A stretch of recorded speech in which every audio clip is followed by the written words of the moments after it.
Hello all you crazy people out there, my name is Dragonite, welcome back to Pokemon White. Last time, we started off on our adventure, we took a walk down Route 1, acquired our starter, and this time, we're going to talk to Bianca, and we're going to enter the first city of the game, or the first town of the game. It's the town before the town that has the first gym, because there's always one of those in a Pokemon game, because we follow our formulas around here. Anyway, yeah, check your Pokédex, you'll see how many Pokemon you found and how many you've caught. Indeed, that's how catching them all works, which is the thing I'm not going to do. Cross transceiver's ringing. Alright, who's calling? Mom? Oh no, it's the professor. Yeah, the professor's wondering where we were, because we took our time coming down Route 1. Alright. Traffic is bad or something, don't worry about us. Right now, I'm in front of Accumula Town's Pokemon Center. I'd like to show you around, so hurry on over, everyone. Pokemon Center, right. See ya. Alright, you're gonna go off. I am going to... I guess I'll go off as well. I'm gonna walk forward into Accumula Town. Pokemon Center's over there, and welcome to one of the towns with like the most upbeat music in all of Pokemon. Just listen to it. Like, I feel like there's a lot of things that went underappreciated about Gen 5 at the time, and like, the music is definitely one of those things. I don't think I like its music quite as much as some of the things in like the Johto games or the Hoenn games or Sinnoh, but like just on average I think I like Sinnoh and Johto's music better, but there's definitely some good ones in Unova. Definitely really like. Style is very different from previous Pokemon games. Gen 5 Unova has its own style, but I like it. Anyway, I'll take a walk around town later on. First we can go and talk to the Professor. The Professor's going to explain to us how Pokemon Centers work. I think I know how Pokemon Centers work, so I'm just gonna mash A through all this and try and get through this as quickly as possible. Yeah, whatever. Alright, Pokemon can be healed. It's very nice. Give it a try. Okay, talk to the Nurse Joy. Alright, I know how this works, I swear. I'm paying attention. So, you're gonna heal our Pokemon. I'm gonna keep Oshawott in the back of my party for now, just in case Lillipup isn't able to... Just in case Gummy isn't able to do it. See... I love naming my Pokemon after Gummy, because whenever I say things like that, it's hilarious. Anyway, that's a PC. Yes, I've used computers before, Professor. You can stick your Pokemon in them and use that as your long-term storage. Someone's PC. That's someone who will meet eventually. Pokemon games like doing their puns with the person that wrote the PC system, don't they? They had Bill as in Bill Gates. They had Lynette as in local area network. They had actually, I don't think Fennel's not a pun in this game, is she? Alright, whatever. You can buy items if you need them. Do I need to buy items? Is it worth it? Not gonna need Pokeballs for a bit. Potions. Guess I'll buy a couple potions. If I talk to like the PC in my room, do I get free potions in this game too? I don't remember. I didn't think to try that. Whatever. So if we exit the Pokemon Center, something's going on at the plaza. Is it now?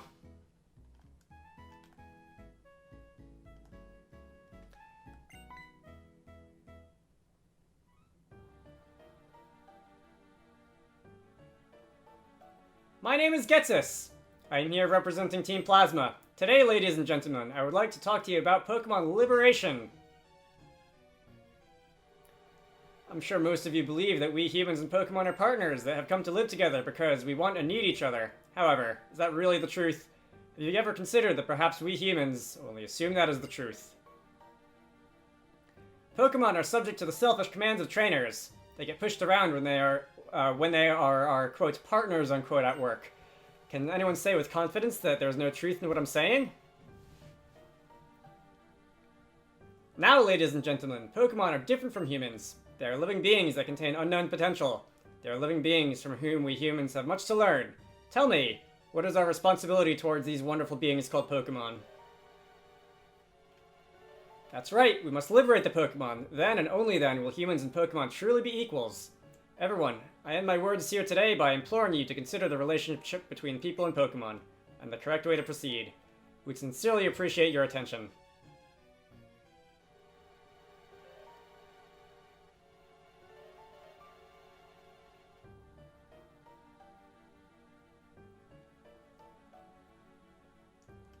About that speech, what do you think we should do? Liberate Pokemon? That's not even possible.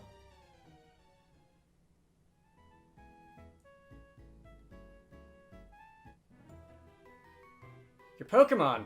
Just now it was saying, slow down, you talk too fast. And what's this about Pokemon talking? That's an odd thing to say. Yes, they're talking. Then you two can't hear it either. How sad. My name is N. My name is Charon, and this is Drago. We were asked to complete the Pokédex, and we just left on our journey. My main goal is to become the champion now. The Pokédex, eh? So you're going to find many, many Pokemon in the Pokeballs for that then. I'm a trainer too, but I can't help wondering, are Pokemon really happy that way? Well, Drago, is it? Let me hear your Pokemon's voice again. One of those random little touches. N will always talk at one text speed setting faster than the text speed that you have set in your system settings. And if you have your text speed set at the maximum text speed like I do, he will talk even faster than that. His text will appear almost instantly. It's one of those nice touches. This is a level 7 Purloin. I'm a level 5 Lillipup. I'm gonna see if I can get away with using Leer first. You're gonna use Growl to lower my attack, so that's gonna be basically canceling out my Leer. Perfect. I suppose if I get a critical hit, it'll still do full damage, but... You know, critical hit would be lovely here. Gummy. Alright, that's a scratch. That's not gonna do much. Alright, so I'm doing a little bit more damage than you are. You are faster. Purloin is a very fast Pokemon. Assuming that you don't score a critical hit, I should have this battle in the bag. Alright. Good game. That was a lot easier than I thought it was going to be, actually, at level 5. Like, you're level 6 on your starter. Your starter will be level 6 when you first go into the tall grass. And even then, after gaining a level or 2 just fighting random encounters on Route 1, I sometimes still... I grew to level 6, 7, and 8 in this one fight. Nice. Anyway, even given that, I still sometimes struggle in this first fight with N, just because... you know, fast scratch critical hits potentially. It's, can make things a little hard. But I got pretty lucky there, I think. As long as Pokemon are confined in Pokeballs, Pokemon will never become perfect beings. I had to change the world for Pokemon because they're my friends. Interesting guy. I'm not gonna worry about it. Trainers and Pokemon help each other out. Listen, I'm going on ahead. I want to battle the gym leader in the next town, Stratton City, and aim to battle gym leader after gym leader. That's the best way for a trainer to become stronger, is to challenge the gym leaders in each area. Alright, you have fun with that, Charon. I'm gonna run back into the Pokemon Center to heal. I missed the door. So N is another character who I consider to be very interesting in this game, and I suppose I'll say this right now. I actually generally consider him to be the real main character of this game, whereas, like, the protagonist that you name at the beginning when Professor Juniper asks your name, you're really just a character who's there to watch the character development of N and to watch the story unfold. And, like, the main character in Pokemon, the player character in Pokemon, is never the most interesting person in the whole thing to begin with. But I consider N to be an especially interesting case because he actually gets a pretty solid amount of character development throughout the course of the adventure. And you'll definitely see more of that, and I will definitely be commenting on it further throughout, and that continues into Black and White 2, into the sequels to this game, by the way. I think most people would generally consider Black 2, and White 2 to collectively have the best story in any Pokemon game so far. I know that, and by the time this video goes up, there's probably going to be some, like, resolution on this either way. I'm currently recording this in the summer of 2023, and there's been a lot of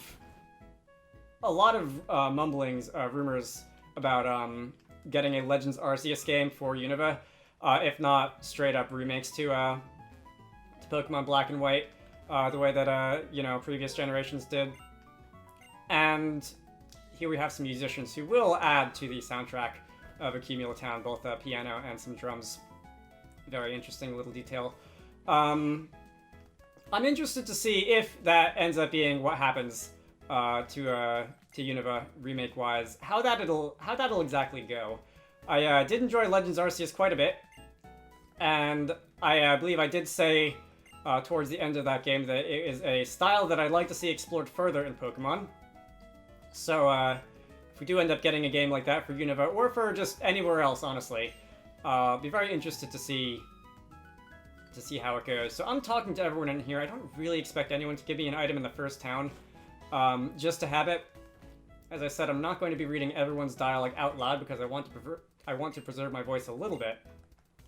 And also, I think I have more interesting things to say than most of these people do anyway, just between you and me. Team Plasma as a whole, I have some mixed feelings on. So if you think back to 2010 or so, the late 2000s, when this game came out, that was really probably the height of when the whole, like, is Pokemon an ethical video game, was like the debate of the day in terms of, like, this is basically cockfighting with extra steps or whatever. And I think this game was a deliberate attempt to address that. I don't know if the Pokemon Company has ever confirmed that that is what they were going for with the plot. I don't think Team Plasma does the best job at addressing that. Just the extremely condensed version is that Team Plasma is trying to liberate Pokemon, but actually they're trying to use it. They're trying to make it so that only Team Plasma can use Pokemon, which is a bit of a vanilla world domination scheme, to be honest. But I do think an attempt is made, and in between, like the minor interactions between Team Plasma and other characters, and between N and other characters, I think is where the really interesting conversations around that happen. Anyway, Mom, yes, I just got to the next town. I just left the next town, actually. You don't have to do that helicopter parent thing now. Oh god, she's right behind me. Mom! Alright, anyway, I'm heading off to Stratton City by now, yes. You are going to give me the running shoes so I can finally run.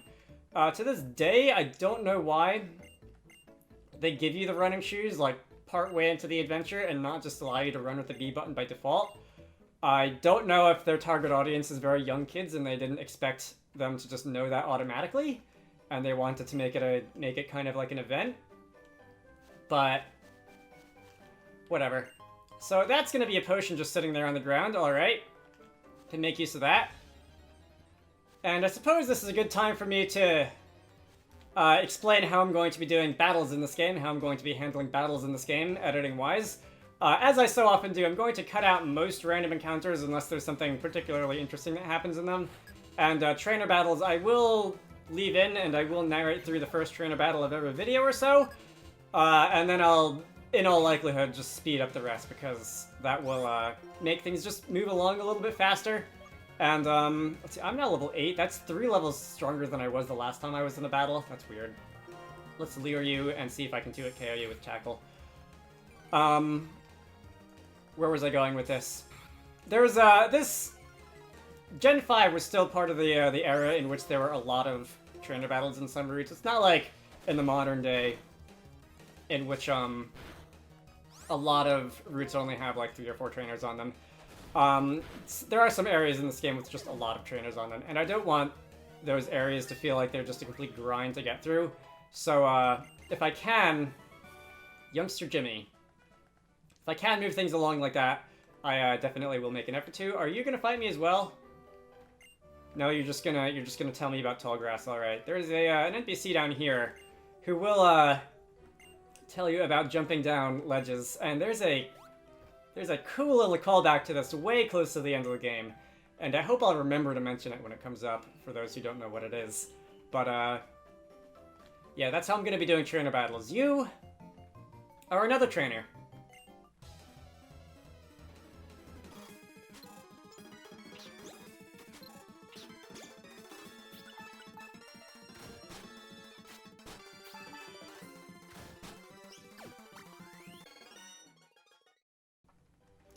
Anyway, getting back to the liberating Pokemon thing just a little bit. Black and White 1 were, I would say, really to this point, as of the games that are available as of my recording this. I guess I'll speed up and talk through this a little bit. The only Pokemon games that really, I could say, made an effort to address this. After this, they kind of just went back to their old standby of just generally saying how Pokemon like being with people and that sort of thing, and how they like battling and fighting for their trainers and that sort of thing. And that, for God's sake.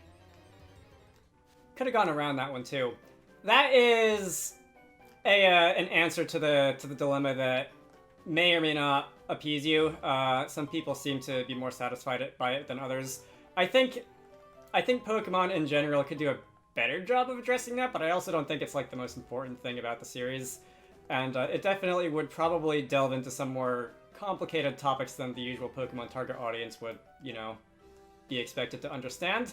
I personally don't believe that the target audience for Pokemon games should be like very young kids who can barely read anymore. I think the fandom is old enough to, you know, be treated like kids that are a little bit older than that, but we're stuck with what we have. Who knows if that'll ever change over time, but that's a debate that ties into a number of aspects in Pokemon games, isn't it? Both in terms of like how complicated the story should be allowed to be, and also just like how much tutorialization there should be at the beginning of games, because God knows that the recent games have had quite a bit of that at the beginning. Almost to the degree of mockery for some people, but I don't know. I'm used to this. I've just been playing these for long enough that I can just mash the button through the tutorial bits if I'm so inclined. But I feel like in terms of both difficulty and in terms of like how complex the story would be, I would like maybe not like an M-rated Pokemon game or anything like that, but one that's that the audience is expected to have a little bit more, you know, experience with like being alive than your average Pokemon game seems to be. Although on the other hand, you know what, to be honest, there's other video games I could play if I wanted that, so maybe this is just this whole debate is just counterproductive, and I could solve it by just playing other video games. There's a thought. It's something I just really don't do as much as I keep telling myself that I'm going to, is playing video games that I haven't played before. Anyway, now that I've spent 5 minutes embarrassing myself, we are here in Stratton City. This is the next town in the game. There is... I guess I could go wandering into people's houses and seeing what they have to say, but I think there's going to be more of that I can do after I defeat the gym. Right now, if I were to talk to the gym, this suspicious-looking guy would not allow me entry. The leader went off to the trainer's school, so I might as well go off to the trainer's school to chase him down. That's going to be this thing over here. This is where you can learn how to play Pokemon. If you somehow got this far without knowing that, it'll teach you about hold items and stuff. Charon, what are you doing? You're such a nerd. Writing things on a blackboard, imagine that. Anyway, yes, I have come looking for the gym leader. He was just here talking about Pokemon types until just a few moments ago. Maybe you walked right past him? Anyway, you want to have a battle? I want to test how important items are in battles. So this is an optional rival battle. Charon will fight you. You do not have to say yes to this. Although, of course, I'm going to, because it's free experience points. And never going to say no to that. And... Should this be where I end this video off? I don't want my videos to go on for a half an hour, although I feel like this might still be on a little bit on the short side after a few cutaways here and there, and speed ups for trainer battles. I'll do one more thing, and then I'll end the video. So Snivy, this has not appeared yet, but I believe you will be holding an item. If I knock you down below half your health, and I just KO'd you. Okay. I believe you're holding an Oranberry, and that'll restore a couple hit points if you fall below a certain amount of HP. Purloin! Probably going to be the same deal, right? Charon does like his hold items. I think most of the rival battles in this game he will have at least some of his Pokemon holding hold items. I don't know if they all do. I considered doing the whole, like, looking up the info on important trainers' teams before getting into this recording, because I do enjoy just shouting those off whenever the gym leader throws out the Pokemon or whatever, but honestly, I think I'm past the point where I want to spend a great deal of work on, you know, putting together a Pokemon Let's Play. I would rather dedicate the finite amount of time that I have to doing other things, both video-wise and just, like, in life in general. So, decided not to do that. Yes, Dusk Ball. Alright, increased catch rate at night and in caves. I believe that is a 3.5 times catch multiplier at night or in caves, which will make it one of the better Pokeballs if you have a, if you're in a situation where you can take advantage of that. There's a couple trainers in the StreamYard here, aren't there?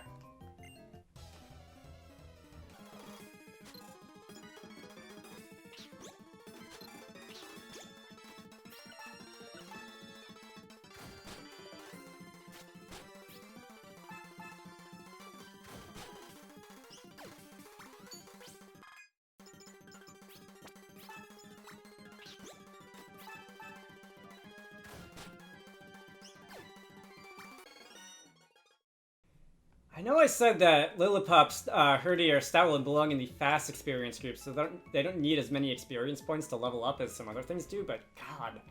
Anyway, this is the Dream Yard. I don't know if I ever actually introduced it. This is a side area off to the right of Striaton City. There's not much we can do here now, although there will be more later. And there is an item of interest for some people when you come through here before fighting the gym.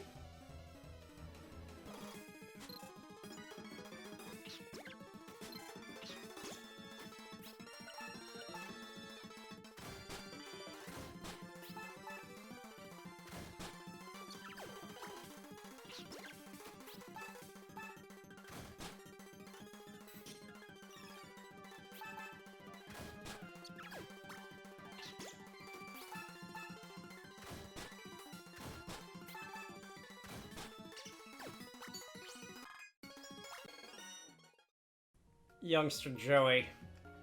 You're not the youngster Joey I know. Anyway. So, if I talk to you, I believe, yes, it does look like it's you. What was the first Pokemon I received? Oshawott, really, this Pansear should be a big help.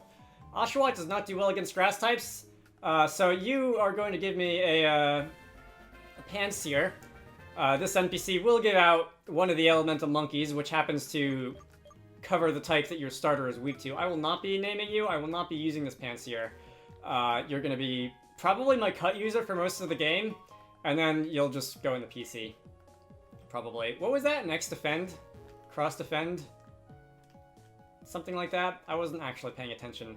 The gym leader coming up is a fairly unique one as far as Pokemon gym leaders go, in that they will always use the type that is super effective against your starter, so if you're having trouble against the gym leader, you can go and pick up yourself an elemental monkey that will cover that type, just to make things a little bit easier. The Pokemon that I'm considering to be my starter is a normal type, so I don't have any elemental weaknesses except for fighting, which is not going to be relevant here, so I'm not going to be worrying about that. And regardless, with my level, I should be good to go, I think, against this gym leader. So, I'm gonna end things off here. My name is Dragonite. This has been Pokemon White. Next time, we're going to be heading off and taking on the Striaton City Gym and winning our first gym badge. I hope you all enjoyed that, and I will see you all later.